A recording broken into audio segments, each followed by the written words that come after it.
Thanks for joining us at 3 o'clock on News 8. I'm Anna Laurel. Let's take 3 of your top headlines for today.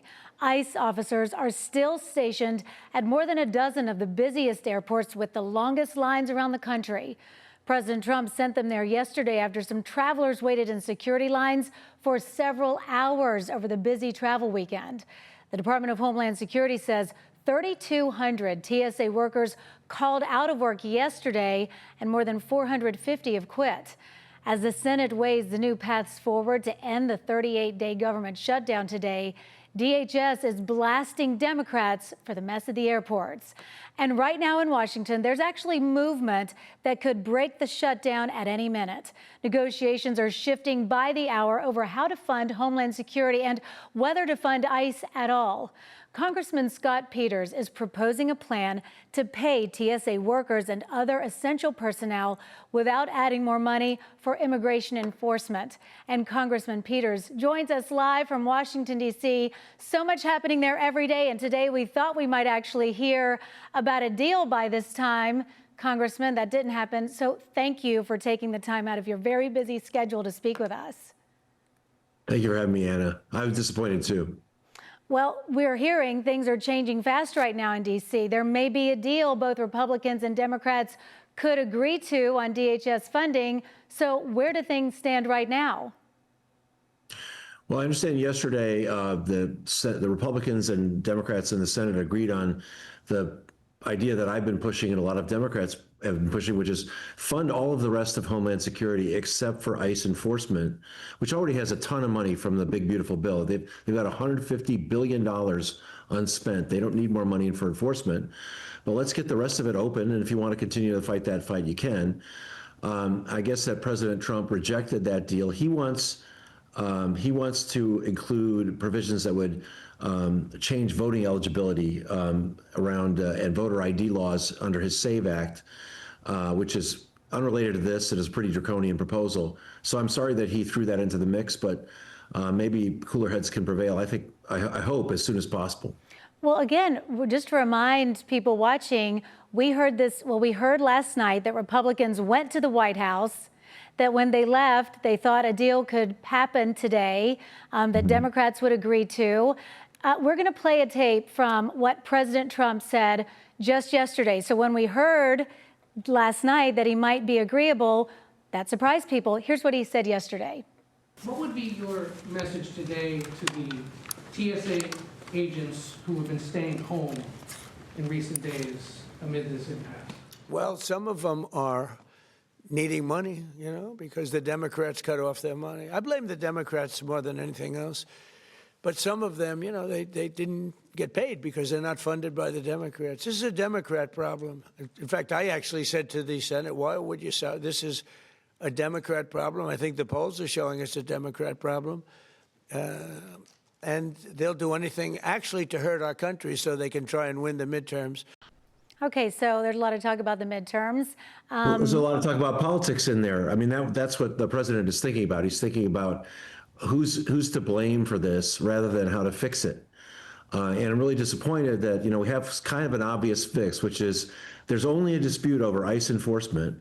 Let's cut that out, provide them no more money than the $150 billion they already have, fund the rest of TSA, which is also the Coast Guard, from the rest of the Department of Homeland Security, which is also, in addition to TSA, the Coast Guard and FEMA disaster response, and we'd be done with it. It doesn't make any sense to drag this out. And so you're telling us again, and that's what he actually said yesterday, unless you guys pass his Save America Act, the Elections Act bill that he wants, then he will not be agreeable to any DHS funding bill, even the sliver. Is that what you're telling me?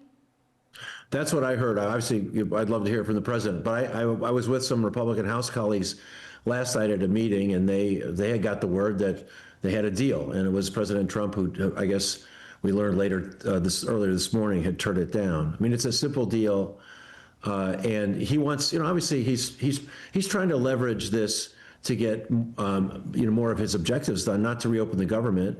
And he's leveraging it on the backs of people who need these paychecks. TSA workers don't get paid a lot. And they have to worry about their child care. They have to worry about how they're going to pay the bills if the federal government's not sending them the check for the work they're doing. So that's why we have these long lines, and it pains me that we have these long lines. But we ought to all be working to get out of this situation. President Trump had a deal that Republicans and Democrats supported, and he turned it down because he stomped his feet. He didn't get what he wanted, and we could fight that battle another day too about voter fraud, which really isn't a problem empirically. But if he wants to talk about that, let's take that up in the legislative process. Let's not take the money out of these federal workers' paychecks. And so you think we've circled back around now today? We thought we had a deal. There was some agreement. And again, President Trump, you're hearing, is not wanting that to happen again today. Right. And I heard that Senator Thune is trying to think of a way to promise President Trump that we will take up the other issues, that we will do something called a reconciliation, which can be a Republican-only bill. If they want to provide more funding for ICE, they can do that in that context. If they want to try to add portions of his SAVE Act, they can do that in that context.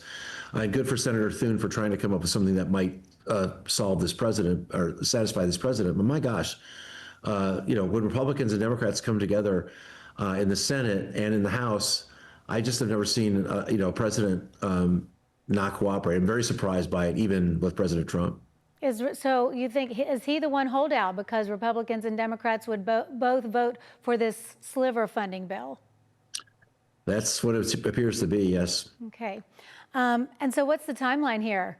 Will there be, you just have to keep waiting on him to decide? Well, I think, look, it's miserable in those airports, and particularly in the hub airports. When Atlanta or Houston, I think, the waits are 2 and 3 hours to get through security. People aren't going to stand for that. And I know the president's going to hear about that. He watches his popularity very closely. As you heard, he was wondering who's getting the blame. And I think that he'll perceive that he's becoming more unpopular because of this, and he'll probably come around. And I just hope he will do that today rather than tomorrow or the next day or further in the future, because these people really we should not expect them to work and not get paid when they don't make a lot of money, they can't feed their families, can't pay their bills. Now, before you go, I have to ask you about the U.S.-Israeli war on Iran. As tensions escalate and the conflict expands, what are you watching most closely right now? And how concerned are you about potentially boots on the ground? Well, I'm very concerned. I said at the beginning that, no one disagrees that Iran is a horrible dictatorship, a tyranny, and a danger and a threat. But, when you move from containing that threat to going after it, there's a lot of consequences. And I know apparently the administration discounted the possibility that the straits would be closed, and that's going to affect the world economy and raise prices. And there's also no good exit strategy. They don't seem to have an end game. So, you don't do regime change. You never do a regime change from the air. You have to put boots on the ground. And so I don't see he's got a way out. And I think he's being dragged into it, and we're being dragged into it with him, potentially into another long, protracted, expensive conflict in a faraway place, while our own people, have their own struggles that we're really not attending to. This is not America first. I have to tell you, when I'm talking to people, they're saying, okay, a lot of people are feeling what you're feeling, but people feel, the consensus I'm hearing, people feel like there's nothing we can do to stop it. Are they accurate? President Trump should have asked Congress for authority to go to war. If he had done that, I think there would have been a discussion ahead of time about whether the country was unified. We will have that discussion, though, when they come and ask us for $200 billion, which is what the Pentagon says we're going to need. And before he can get that money from Congress, we'll have to have a discussion about, how he plans, to prevail in this conflict, what that looks like, and how he plans to get us out of it. And so we'll answer those questions. We'll have answers to those questions when he comes for the money. One more thing. What are you hearing about security concerns for us here in California? The world's a smaller place than it was, decades ago. And the technology that our adversaries have make us all more vulnerable. when we shoot at a school in Iran, and don't show any contrition, don't acknowledge that it's wrong, we open ourselves up to retaliation. And so I think we should be on high alert. This is not a game. It's not a war game. It's not a video game. We've taken on a country of 92 million people. They are very committed to their ideology. Looks like the regime change we got went the direction we did not want. We got something maybe potentially worse than we had. And I'm concerned that we're a lot less secure today than we were a month ago. So yes, we should be on high alert. And I'm very, very concerned that this is something that's happening without a unified country behind it. And like you say, you'll have a chance to ask the questions when the Pentagon and the White House brings you their request for $200 billion to continue this war. Congressman Scott Peters, thank you so much. I saw your post on Instagram with the long lines at the San Diego airport, and you said, I have a bill that would fund TSA and all the others, but the president won't allow it. So we wanted to ask you about that and try to get some information from the president himself. So thank you so much for stopping what you're doing for a few minutes today and giving us those answers. Thanks. Tell them to make the deal. Thanks.